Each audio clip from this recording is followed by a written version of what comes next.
Hi guys, welcome to my YouTube channel. This is Teach Marky. For this video, I'm going to show you the answers to your activity sheet number 1, which is about earthquake and faults. Let us now begin. Question number 1. What refers to a vibration of the earth due to the rapid release of energy? The correct answer is earthquake. Question number 2. What is the movement of a strike-slip fault? The correct answer is sideways.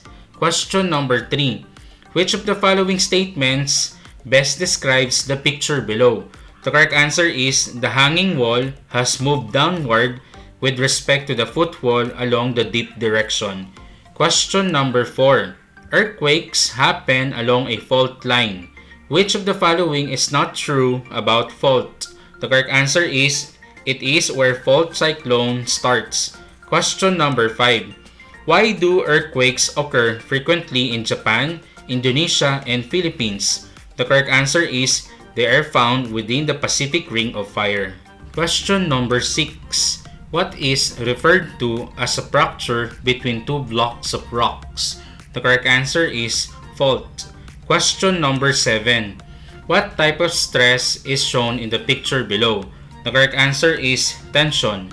Question number 8.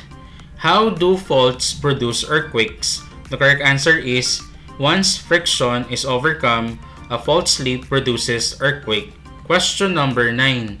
What type of fault is shown in the picture? The correct answer is strike-slip fault. Question number 10. Which of the following is true about shearing or type of stress? The correct answer is when rocks are forced to move in parallel but opposite direction. Question number 11. If someone asked you of what happened to the land, what will you tell to the person? Study the image below. The correct answer is the land experienced a strong movement caused by an earthquake resulting in the development of some cracks on it. Question number 12. How can you determine if a certain land area has a history of an earthquake's occurrence? The correct answer is if there are some evident faults on the land. Question number 13. Use the image below to answer the question. In what layer of the earth where earthquakes mostly occur? The correct answer is crust. Question number 14. What causes the stress of the rocks or land? The correct answer is the movement of the plate tectonics, which may release an energy. Question number 15.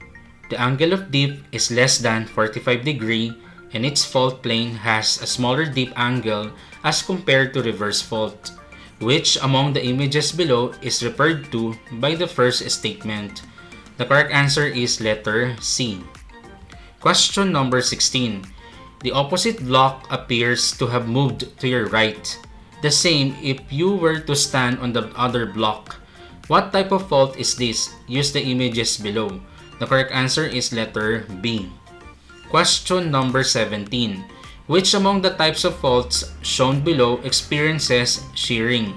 The correct answer is letter B. Question number 18. Which one correctly shows the type of stress for a particular fault? The correct answer is reverse fault compression. Question number 19. An earthquake of magnitude 5.7 has struck south of the Philippines capital, Manila. The deep quake struck off Batangas province on Luzon Island at 1:12 a.m., with residents in the nearby capital of Manila woken by their buildings shaking. The Philippine Institute of Volcanology and Seismology, or PHIVOLCS, said that the quake struck at a depth of 74 kilometers or 46 miles. The recorded data showed that the earthquake was traced in Occidental Mindoro province. Authorities near the epicenter said they had not received any reports of damage.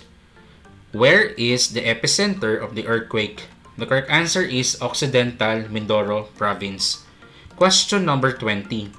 Based on our discussion, what do you call those land masses that keep on moving but we do not feel it? Use the arrow pointed to A to guide you in your answer. The correct answer is tectonic plates. Finally, this ends this video presentation. If your score is 11 or above, congratulations! And if your score is 10 or below, it means that you have to watch again the video lesson about earthquake and faults and look for those correct answers of your missed questions. Thank you for listening.